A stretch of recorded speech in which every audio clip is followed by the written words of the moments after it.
ಇನ್ನೊಂದು ಕಡೆ D K Shivakumar ಅವರು ಹೇಳ್ತಾರೆ, ಚಾಮುಂಡಿ ದೇವಸ್ಥಾನ ಏನಿದೆ ಇದು ಕೇವಲ ಹಿಂದೂಗಳ ಆಸ್ತಿ ಅಲ್ಲ, ಎಲ್ಲ ಧರ್ಮದವರು ಎಲ್ಲ ಜಾತಿಯವರು ಬಂದು ಹೋಗ್ಬೋದು ಅನ್ನುವಂಥ. ಎಲ್ಲ ಜಾತಿಯವರು ಎಲ್ಲ ಧರ್ಮದವ್ರು ಬಂದು ಹೋಗ್ಬೋದು, ನಿಜಾನೇ. ನಾವು ಕೂಡ ಮಸೀದಿಗಳಿಗೆ ಹೋಗ್ತೀವಿ, ನಮ್ಮದು ಅಂತೀವ.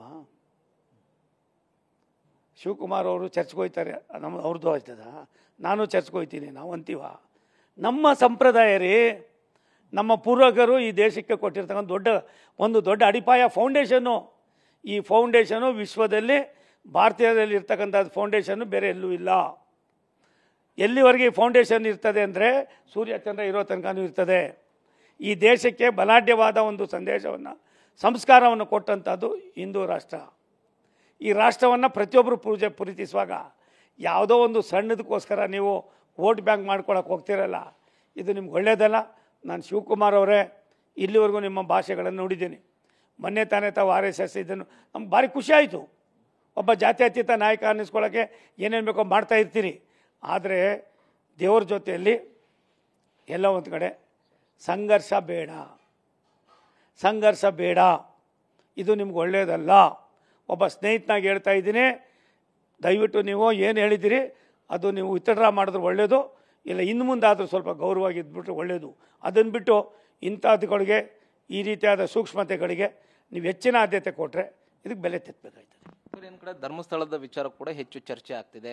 ಒಂದು SIT ತನಿಖೆ ಮಾಡ್ತಿದೆ, ಅದರಲ್ಲಿ ಆರೋಪ ಮಾಡಿದವರು ಏನು ಹುರುಳಿಲ್ಲ ಅನ್ನುವಂಥದ್ದು, ಮತ್ತು ಇವರೆಲ್ಲ ಪ್ರೀ ಪ್ಲ್ಯಾನ್ ಮಾಡಿಕೊಂಡು ಆರೋಪವನ್ನು ಮಾಡಿದರು ಅನ್ನುವಂಥದ್ದು ಈಗ ಒಂದೊಂದಾಗಿ ತನಿಖೆಯಲ್ಲಿ ಬಯಲಿಗೆ ಬರ್ತಾ ಇದೆ.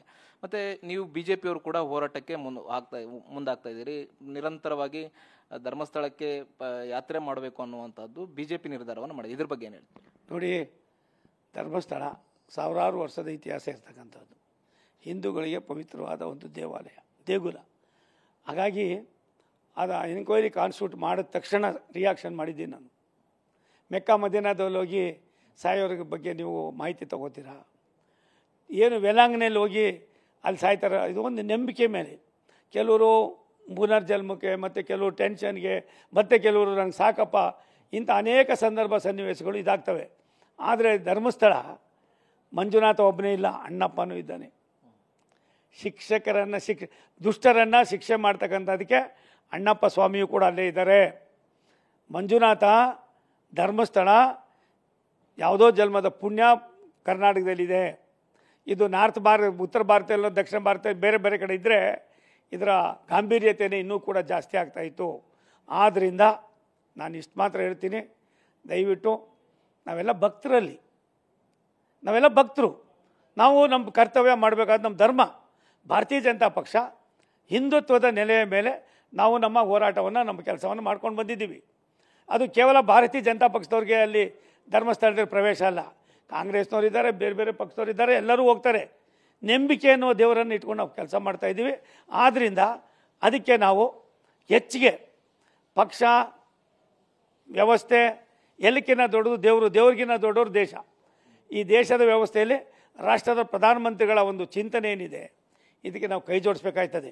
ಮೊನ್ನೆ ತಾನೇ ಜಮ್ಮು ಕಾಶ್ಮೀರದಲ್ಲಿ ಕಟ್ರಾದಲ್ಲಿ ವೈಷ್ಣವ ದೇವಿಗೆ ಹೋಗ್ತಕ್ಕಂಥ ಭಕ್ತರಿಗೋಸ್ಕರವಾಗಿ 51,000 ಕೋಟಿ ರೂಪಾಯಿಗಳ ರೈಲ್ವೆ ಯೋಜನೆಯನ್ನು ಮಾಡಿ ಮೊನ್ನೆ ತಾನೇ ಸಮರ್ಪಣೆ ಮಾಡಿದ್ವಿ. ಧರ್ಮಸ್ಥಳಕ್ಕೂ ಕೂಡ ಅದೇ ರೀತಿಯಾದ ಕೆಲವು ಕೆಲಸಗಳನ್ನು ಮಾಡಬೇಕಾಗಿದೆ ನಮ್ಮ ಸರ್ಕಾರ ಇದ್ದಾಗ. ಆದರೆ ಎಲ್ಲವೂ ಕೂಡ ಧರ್ಮಸ್ಥಳ ಪೂರ್ತಿ BJPದು ಮತ್ತೊಂದು ಮಗದೊಂದು ಅಂತ ಅವೇನು ಹೇಳ್ತೀರಿ, ಆ ಥರ ಯಾವುದೂ ಭಾವನೆಗಳಿಲ್ಲ, ನಮ್ಮಲ್ಲೂ ಆ ಥರ ಚಿಂತನೆಗಳಿಲ್ಲ. ಭಕ್ತನಾಗಿ ನಾವಲ್ಲೂ ಯಾರು ಬೇಕಾದ್ರೂ ಹೋಗ್ಬೋದು. ಇವತ್ತು BJP ಅನ್ನೋದು ಈ ದೇಶದ ಒಂದು ಸರ್ವಾಂಗೀಣ ಅಭಿವೃದ್ಧಿಯಲ್ಲಿ ರಾಷ್ಟ್ರಮಾನ್ಯ ಪ್ರಧಾನಮಂತ್ರಿಗಳ ಆಶಯದಂತೆ ನಾವು ಹೆಜ್ಜೆ ಇಡ್ತಕ್ಕಂಥ ಜನ. ಎಲ್ಲೇ ಹಿಂದೂ ದೇಶಕ್ಕೆ, ಹಿಂದೂ ದೇವಸ್ಥಾನಗಳಿಗೆ ಎಲ್ಲ ಒಂದು ಕಡೆ ಸಣ್ಣ ಅಪಚಾರ ಆದರೂ ಕೂಡ ತಕ್ಷಣವೇ ಅದಕ್ಕೆ ಸ್ಪಂದಿಸ್ತಕ್ಕಂಥ ಕೆಲಸವನ್ನು ನಾವು ಭಾರತೀಯ ಜನತಾ ಪಕ್ಷ ಮಾಡ್ತೀವಿ. ಮುಂದೆಯೂ ಕೂಡ ಮಾಡ್ತಕ್ಕಂಥ ಅವಶ್ಯಕತೆಗಳು ಬಂದಾಗ ಅದನ್ನು ಕೂಡ ನಾವು ನಿಭಾಯಿಸ್ತೀವಿ. ಇದು ಕೇಂದ್ರ ಸಚಿವ ವಿ ಸೋಮಣ್ಣ ಅವರ ಮತ್ತು ಕ್ಯಾಮ್ರಾ ಪರ್ಸನ್ ಬಾಲಾಜಿ ಜೊತೆ ಹರೀಶ್, TV9 ಬೆಂಗಳೂರು.